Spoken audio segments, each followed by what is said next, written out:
Okay, hi! I'm Cherry and you've stumbled upon my channel, and today I'm going to be sharing with you my PHILMYTH Readathon TBR. Yes, we are kind of, but not really, back to making TBRs. I'll likely only be doing TBRs for Readathon from this point on. I actually wasn't supposed to join one this soon, but I absolutely adored the concept for this Readathon, and I just couldn't help myself. Basically, the PHILMYTH Readathon is a Philippine mythology-inspired readathon hosted by GERALD over at GERALD the Bookworm. It started last Sunday, March 28th, and will go on until the 10th of April. So we still have 2.5 weeks, which means there's still enough time for you to join. I'll link GERALD's announcement video and Twitter in the description box down below, as well as the PHILMYTH Readathon Instagram, so you can check out the details as well as the prompts if you are interested. By the way, I actually already posted my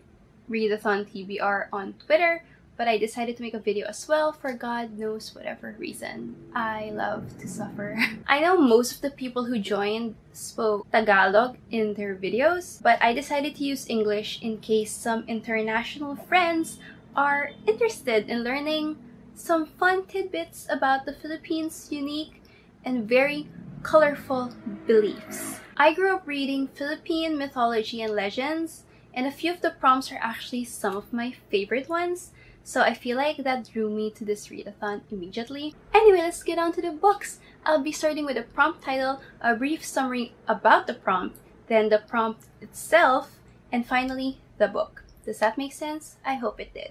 But let's see how long I can keep that order up.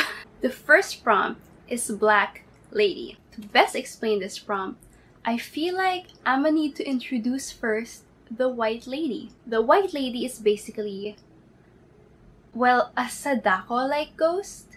I feel like that gives the best picture of what a White Lady is, you know, globally. Long black hair covering the face, white dress. We have tons of stories about those in Asia. They're very notorious around Asia. They are also probably the stars of the most common Filipino ghost stories. Meanwhile, a Black Lady is more malevolent. Because they were black, they are also associated with demons. That's just a very traditional belief. They're more prone to disrupting the peace and cause havoc compared to a White Lady who sometimes even helps people. Black ladies are also rarer than their white counterparts. I rarely hear people talk about citing a Black Lady. It's always the White Lady. For the Black Lady prompt, it is only fitting that it is to read a mostly black book written by a woman of color. I am torn between two books for this. On the one hand, I have The Beautiful by Readathon, and on the other, Children of Virtue Inventions by Tomi Adeyemi. Readathon is half Korean, while Tomi Adeyemi is Nigerian American, so both of these fit into the prompt pretty well. But GERALD specified that the book has to be like 80% black at least, and I'm like, is this 80% black? Is this 80% black? I mean, I don't know.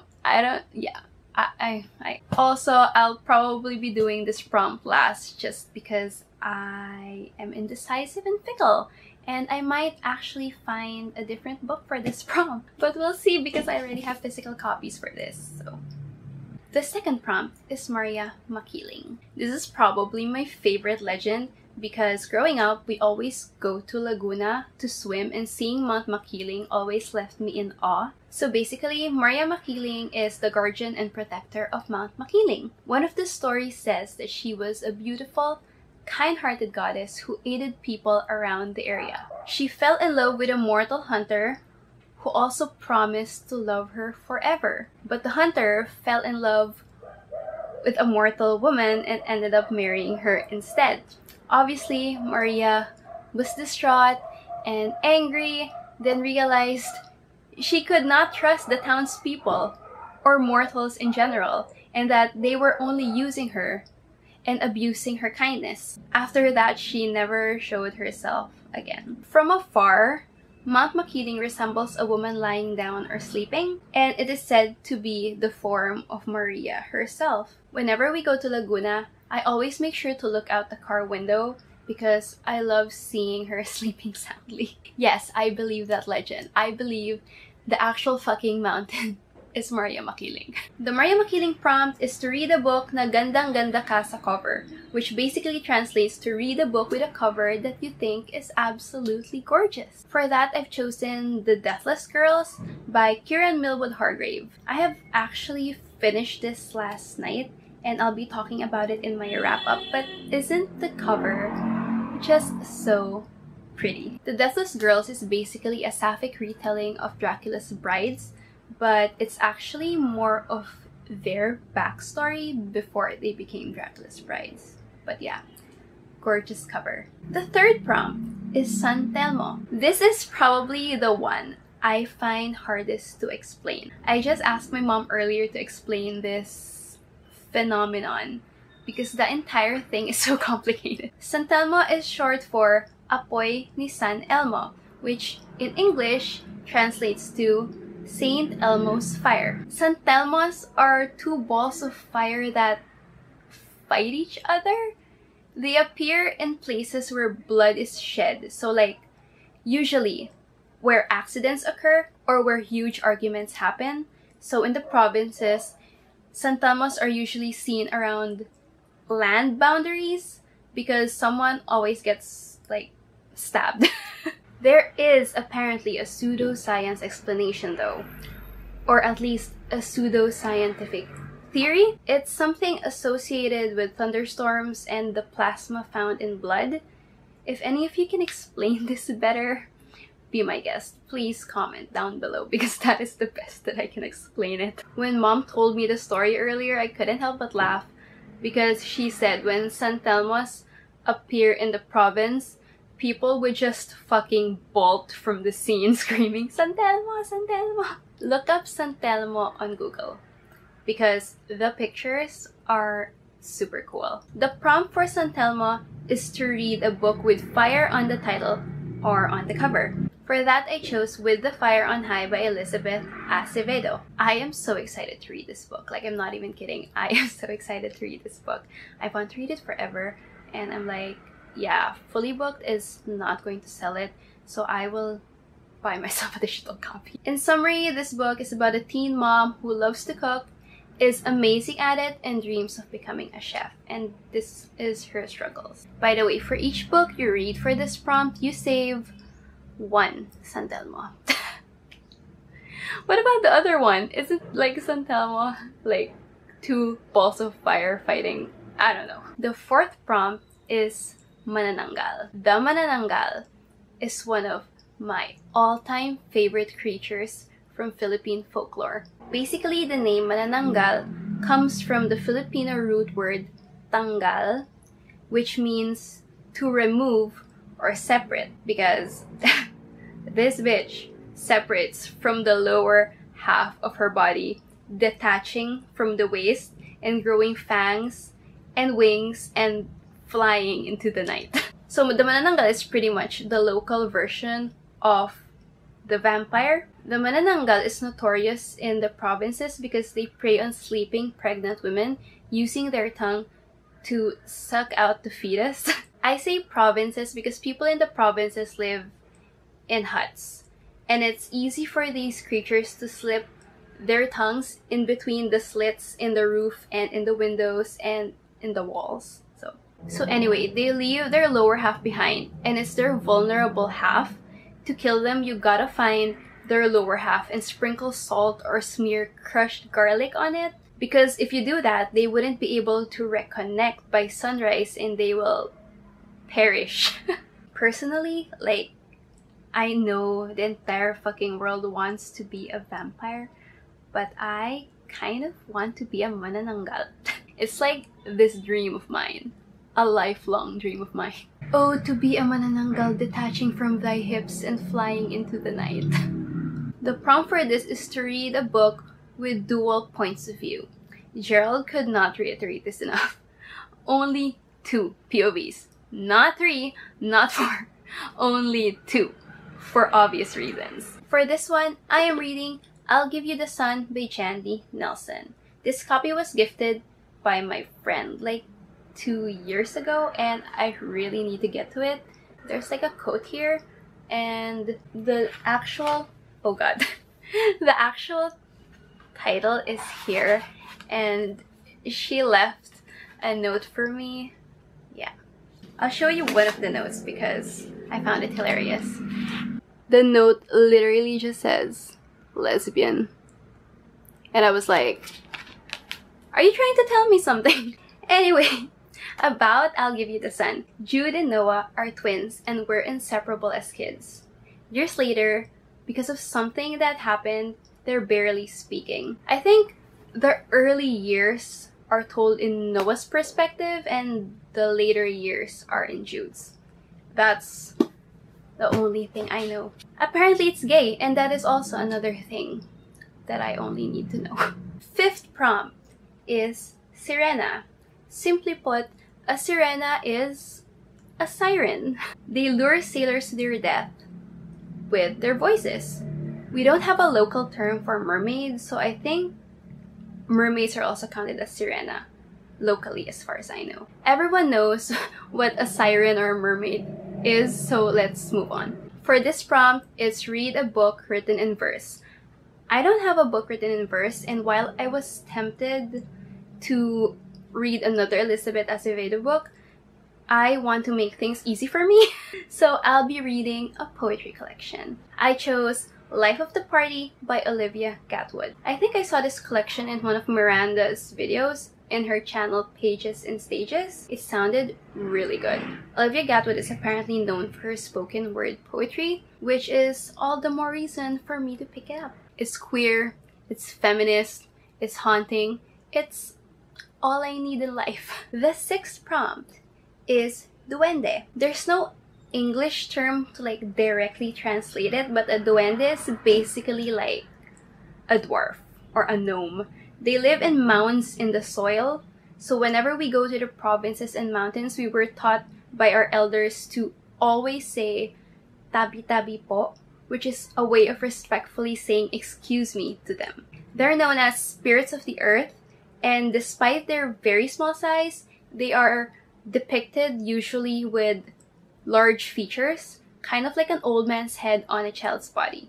If you offend them or destroy their homes because you didn't say tabi-tabi po, you'll end up cursed, more likely than not. Usually, they curse kids who play around in their area, and because they're unaware, they end up like stepping on the mounds and destroying the homes. And the curse usually involves boils all over your body and a high fever. These kids are gonna need the help of an albulario or a witch doctor for that. Even if most duendes do live in nature, some of them actually dwell in people's homes. And I think we had one living in our home in Davao. I remember that story. It was so weird. They're usually harmless as long as you don't bother them, but there are black dwarfs, and like the black lady, they're the fucking asshole counterparts. For this prompt, it's read a mass market paperback. And I think that was such a clever way to do this prompt. I was actually worried about this for like a whole second until I realized my mass market paperback of The Silent Patient, oh my god, the lighting. My mass market paperback of The Silent Patient finally arrived like a week ago or something. I don't know. I haven't done a haul, but I will. I've been meaning to read this book for a while, especially after seeing it on Erika's channel, MyAlways. Basically, The Silent Patient is a psychological thriller about a woman who shoots her husband 5 times, and then after that she never speaks again. And the therapist who is like handling the woman in the psychiatric ward is very intent on uncovering her motive. Apparently the twists and turns here are like completely unexpected, so I'm actually excited to pick this one up, and I might pick this one up soon. Actually, a lot of the books here I'm excited about. Finally, we have the 7th prompt, which is malakas at maganda. Malakas and maganda are pretty much our version of Adam and Eve. Malakas means strong, and maganda means beautiful. In pre-colonial Philippine folklore, they are known as the first man and woman. There are like so many versions of this story though. So Bathala created the world, right? Bathala is similar to God in a sense that he is an all-powerful, omnipotent being. Did I say that right? So yeah, Bathala is an all-powerful, omnipotent being. So we have the sky and the sea. Between those flew an enormous bird who grew tired of having nowhere to perch, except for a bamboo stalk. The bird perched at the bamboo stalk for a rest, and then a knock came from the bamboo. So the bird pecked the bamboo until it cracked open, and out came a handsome man named Malakas and a beautiful woman named Maganda, who is his wife. That is honestly the shortest version of the story. There are so many ways this story went. There was even a version where like the sky and the sea ended up fighting and it was an earthquake that caused the bamboo stalk to break. But yeah, that's it. The prompt for this is to read a book written by a Filipino author in your mother tongue. Although Gerald was pretty lenient about this one, and we can simply read books written by a Filipino author or Filipino diaspora author, regardless of language. But while I've been more comfortable speaking English, having almost failed our Filipino high school subject multiple times, my mother tongue is still Tagalog, and I still speak it mostly. So for this one, I'll finally be reading Ang Mga Kaibigan ni Mama Susan, or in English, The Friends of Mama Susan by Bob Ong. I don't really know much about it. My sibling gave me like a brief summary and it sounds really creepy and that's all I know about it. Do you see that shit? There's like a person peeking out from behind something.